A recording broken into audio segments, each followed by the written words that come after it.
ಶ್ರೀ ಗಣೇಶಾಯ ನಮಃ. ಶ್ರೀ ಗುರುಭ್ಯೋ ನಮಃ. ಶ್ರೀ ಸಿದ್ಧಾರೂಢರ ಚರಿತ್ರೆ 7ನೇ ಅಧ್ಯಾಯ. ಶ್ರೀ ಸಿದ್ಧಾರೂಢರು ಪುಣ್ಯಕ್ಷೇತ್ರಗಳಿಗೆ ಭೇಟಿಯಾದದ್ದು.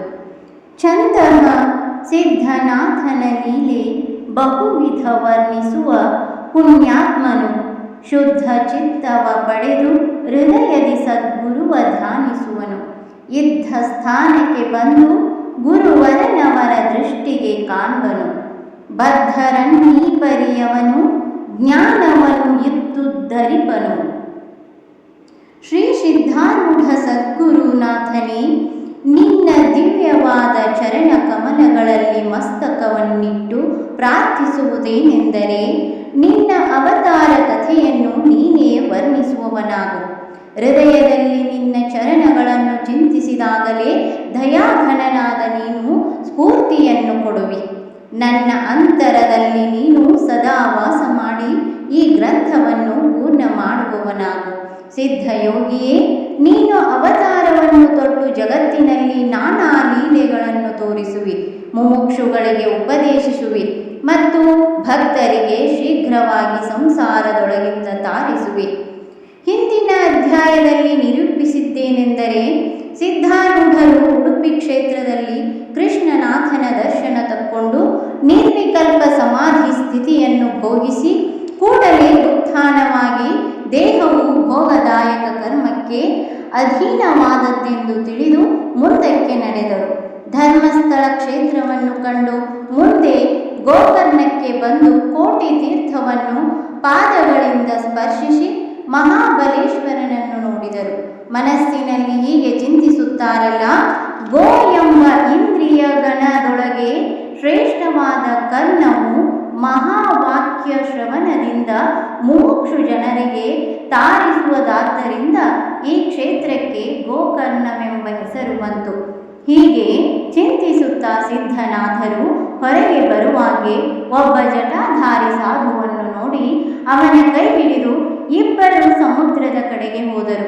ಆಗ ಜಟಾಧಾರಿಯು, ಈ ಶೀತವು ನನ್ನಿಂದ ಸಹಿಸೋಣವಾಗುವುದಿಲ್ಲ ಎಂದು ಅಂದನು. ಆಗ ಸಿದ್ಧರು ಅಲ್ಲಿ ಬಿದ್ದ ಒಂದು ಚಾಪೆಯನ್ನು ತೆಗೆದುಕೊಂಡು ಆ ಜಟಾಧಾರಿಯ ಕೊರಳೊಳಗೆ ಸಿಗಿಸಿ, ಇದೊಂದು ನಿನಗೆ ಶಾಲ್ವಾಯಿತು ಅಂದರು. ಆಮೇಲೆ ಸಮುದ್ರ ದಂಡೆಯ ಮೇಲೆ ಬಿದ್ದಿದ್ದ ಚಿಪ್ಪುಗಳನ್ನು ಕೂಡಿಸಿ ಅದರದೊಂದು ಮಾಲೆ ಮಾಡಿ ಆ ಜಟಾಧಾರಿಯ ಕೊರಳಿಗೆ ಹಾಕಿ ಆ ಕಡೆಯಲ್ಲಿ ಬೇಡಿಕೊಂಡು ಕುಂಕುಮ ತಂದು ಅವನ ಮುಖಕ್ಕೆ ತುಂಬ ಹಚ್ಚಿದರು. ಒಂದು ಒಡಕು ಗಡಿಗೆ ಅವನ ಒಂದು ಕೈಯಲ್ಲಿ ಕೊಟ್ಟು ಎರಡನೇ ಕೈಯಲ್ಲಿ ಒಂದು ಕಸಬರಿಗೆ ಕೊಟ್ಟು, ಇದೋ ಈಗ ಭೈರವ ವೇಷ ತಯಾರಾಯಿತು, ಒಂದು ತಪ್ಪಡೆಯಷ್ಟೇ ಬೇಕಾಗಿರುವುದು ಅಂದರು. ಅಷ್ಟರಲ್ಲಿ ಒಬ್ಬ ತಪ್ಪಡೆಗಾರನು ಆ ದಾರಿಯಿಂದ ಹೋಗುತ್ತಿರುವುದನ್ನು ಕಂಡು ಸಿದ್ಧಾರೂಢರು ಅವನನ್ನು ಕರೆದು ತಪ್ಪಡೆ ಬಾರಿಸಲಿಕ್ಕೆ ಹೇಳಿದರು. ಹೀಗೆ 3 ಮಂದಿ ವಾದ್ಯ ಘೋಷಣದಿಂದ ನಡೆಯುತ್ತ ಅಂಗಡಿಗಳ ಮುಂದೆ ಆಟವಾಡುತ್ತಾ ಬಹಳ ರೊಕ್ಕವನ್ನು ಮಾಡಿದರು. ಆಮೇಲೆ ದೇವಸ್ಥಾನಕ್ಕೆ ಬಂದು 3 ಶಿವಾಲಯದಲ್ಲಿ ಪ್ರವೇಶಿಸಿದರು. ಅಲ್ಲಿ ಒಬ್ಬ ಸಂತನು ಅನೇಕ ಜನ ಶ್ರೋತೃಗಳನ್ನು ಕೂಡಿಸಿಕೊಂಡು ಜ್ಞಾನೇಶ್ವರಿಯನ್ನು ಓದುತ್ತಿದ್ದನು. ಅವರ ಕಡೆಗೆ ಹೋಗಿ ಸಿದ್ಧನು, ಎಲೆ ಸಂತನೇ ಕೇಳು, ನೀನು ನಿತ್ಯದಲ್ಲಿಯೂ ಪುರಾಣ ಹೇಳುವೆ, ಇವತ್ತು ಒಂದು ದಿನ ನಾನು ಹೇಳುವೆನು, ಶ್ರೋತಾ ಜನರು ಕೇಳಲಿ. ಈ ಊರ್ಧ್ವ ಮೂಲ ಎಂಬ ಶ್ಲೋಕದ ಅರ್ಥವನ್ನು ಹೇಳಿ ಸರ್ವರಿಗೂ ಸಮಾಧಾನ ಮಾಡುವೆನು ಎಂದು ಹೇಳಲು ಸಿದ್ಧ ಗುರುಗಳ ಮುಖತೇಜವನ್ನು ಕಂಡು ಹಾಗೆಯೇ ಆಗಲಿ ಎಂದು ತನ್ನ ಸ್ಥಾನವನ್ನು ಸಿದ್ಧರಿಗೆ ಬಿಟ್ಟುಕೊಟ್ಟು ಸಂತನು ತಾನು ಶ್ರೋತ ಜನರೊಳಗೆ ಹೋಗಿ ಕೂತನು. ಸಿದ್ಧ ಸದ್ಗುರುಗಳು ಬಹುಪೂರ್ವ ಪಕ್ಷವನ್ನು ತಕ್ಕೊಂಡು ಸಿದ್ಧಾಂತ ಸ್ವಪಕ್ಷವನ್ನು ಸ್ಥಾಪಿಸಿ ವೈರಾಗ್ಯಪರ ಅರ್ಥವನ್ನು ಬೋಧಿಸಿದರು. ಇದು ಸರ್ವ ಬ್ರಾಹ್ಮಣರಿಗೂ ಮಾನ್ಯವಾಯಿತು.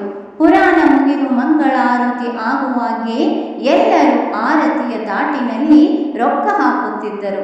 ಆ ದಿವಸ ನಿತ್ಯಕ್ಕಿಂತ ಚತುರ್ಗುಣ ದ್ರವ್ಯ ಪ್ರಾಪ್ತವಾಗಲು ಸಂತನಿಗೆ ಬಹು ಹರ್ಷವಾಯಿತು. ಆದರೆ ಆ ಹಣವನ್ನೆಲ್ಲ ಜಟಾಧಾರಿ ಜಟಾಧಾರಿಯು ತಕ್ಕೊಂಡು ತನ್ನ ಜೋಳಿಗೆಯೊಳಗೆ ಹಾಕಿಕೊಳ್ಳುವುದು ನೋಡಿ ಸಂತನು ಬಹಳ ಸಿಟ್ಟಿಗೆದ್ದು ಹಣವನ್ನು ಎಳಕೊಳ್ಳಬೇಕೆಂದು ಹೋಗಲು ಆತನನ್ನು ಕುರಿತು ಎಲ್ಲರೂ ಅನ್ನುತ್ತಾರೆ, ಅವರು ಈ ದಿನ ಪುರಾಣವನ್ನು ಹೇಳಿರುತ್ತಾರೆ, ಹಣದ ಅರ್ಧ ಭಾಗವನ್ನಾದರೂ ಅವರಿಗೆ ಬಿಡು ಎಂದು ಹೇಳಲು ಪುರಾಣಿಕನು ಈ ವಚನವನ್ನು ಮನ್ನಿಸಿದನು. ಆಗ ಸಿದ್ಧನಾಥರು, ಹೇ ಸಂತನೇ, ನೀನು ದ್ರವ್ಯ ದಿಶೆಯಿಂದ ಪುರಾಣ ಹೇಳುತ್ತಿದ್ದೀಯಾದರೆ ಇಗೋ ಹಿಡಿ ಎಂದು ತನ್ನ ಜೋಳಿಗೆಯೊಳಗಿಂದ 7 ಮೊಹರುಗಳನ್ನು ತೆಗೆದು ಆ ಪುರಾಣಿಕನಿಗೆ ಕೊಡಲು ಆತನು ಬಹು ಅನುತಾಪಯುಕ್ತನಾಗಿ ಧೈರ್ಯ ಭಾವದಿಂದ ಸಿದ್ಧರ ಪಾದಕ್ಕೆ ಬಿದ್ದನು. ಅಲ್ಲಿದ್ದವರೆಲ್ಲರೂ, ಈತನು ಯಾರೋ ಮಹಾಪುರುಷನಿರುವನು, ಈತನ ದರ್ಶನದಿಂದ ಮಹಾಪಾತಕಗಳು ನಾಶವಾಗುವವು, ಈತನ ಭಕ್ತರು ಧನ್ಯರು ಎಂದನ್ನುತ್ತಿದ್ದರು. ಆಮೇಲೆ ಆ ಜಟಾಧಾರಿ ಸಮೇತವಾಗಿ ಸಿದ್ಧನಾಥರು ನರ್ತನ ಮಾಡುತ್ತಾ ಮುಂದೆ ಹೋಗುತ್ತಿರುವಾಗ ಒಬ್ಬ ಬ್ರಾಹ್ಮಣನು ನೈವೇದ್ಯ ಪದಾರ್ಥಗಳನ್ನು ತಕ್ಕೊಂಡು ದೇವಾಲಯಕ್ಕೆ ಹೋಗುತ್ತಿದ್ದನು.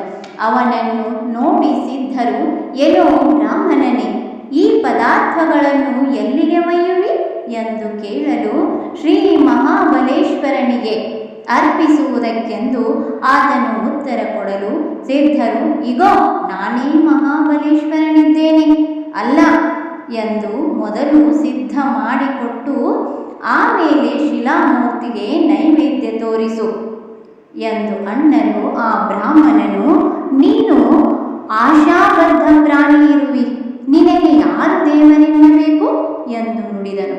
ಕೂಡಲೇ ಜಟಾಧಾರಿಯು ಅವನ ಕೈಯಿಂದ ನೈವೇದ್ಯವನ್ನು ಹರಣ ಮಾಡಲಿಕ್ಕೆ ಹೋಗಲು ಆ ಬ್ರಾಹ್ಮಣನು ಶಂಖಧ್ವನಿ ಮಾಡಿದನು.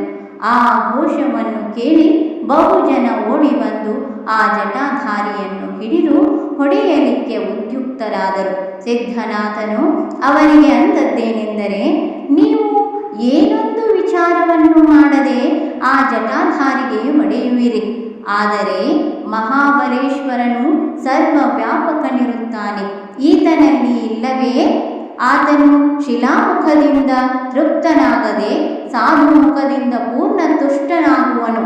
ಹಸಿದ ಪ್ರಾಣಿಯ ಮುಖದಲ್ಲಿ ಅನ್ನ ಹಾಕುವುದರಿಂದ ಆ ಪರಮಾತ್ಮನು ಸಂತುಷ್ಟನಾಗುವನು.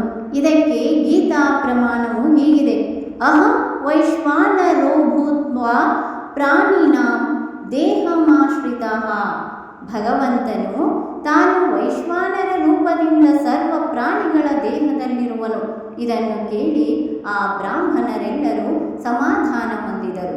ಅವರೆಲ್ಲರೂ ಕೂಡಿ ಆ ನೈವೇದ್ಯ ಪದಾರ್ಥಗಳನ್ನು ಜಟಾಧಾರಿ ಸಾಧುವಿಗೆ ಅರ್ಪಿಸಿ, ನಾವೆಲ್ಲರೂ ಅಜ್ಞಾನಿಗಳಿದ್ದೇವೆ, ನಿಮ್ಮಿಂದ ನಮ್ಮ ಉದ್ಧತಿಯಾಗಬೇಕು ಅಂದು ಹೊರಟು ಹೋದರು. ಅನಂತರ ಆ 3 ಮಂದಿ ಆ ಫಲಾದಿ ವಸ್ತುಗಳನ್ನು ಸೇವಿಸಿದರು. ಸಿದ್ಧನಾಥರು ಕೂಡಿದ ಹಣವನ್ನೆಲ್ಲ ಆ ತಪ್ಪಡೆಗಾರನಿಗೆ ಕೊಟ್ಟು ಅವನನ್ನು ಕಳುಹಿಸಿದರು. ಆಮೇಲೆ ಆ 2 ಯತಿಯವರರು ನಾಗತೀರ್ಥಕ್ಕೆ ಹೋಗಿ ಸ್ನಾನ ಮಾಡಿ ಆ ಸ್ಥಾನದಲ್ಲಿ 4 ದಿವಸ ವಾಸ ಮಾಡಿದರು. ಆ ಸ್ಥಾನಕ್ಕೆ ನಿತ್ಯ ಸಾಯಂಕಾಲಕ್ಕೆ ಬ್ರಾಹ್ಮಣರು ಬಂದು ಸಿದ್ಧರ ಕೂಡ ವೇದಾಂತ ವಿಚಾರವನ್ನು ಮಾಡಿ ಅವರ ಉತ್ತರಗಳಿಂದ ತಮ್ಮ ಶಂಕೆಗಳನ್ನು ನಿವಾರಿಸಿಕೊಳ್ಳುತ್ತಿದ್ದರು. ಅವರು ಬಹು ಆನಂದದಿಂದ ಸಿದ್ಧ ಸದ್ಗುರುಗಳಿಗೆ ನಮಸ್ಕರಿಸಿ ಹೋಗುತ್ತಿದ್ದರು. ಓಂ ಶ್ರೀ ತತ್ಸತ್.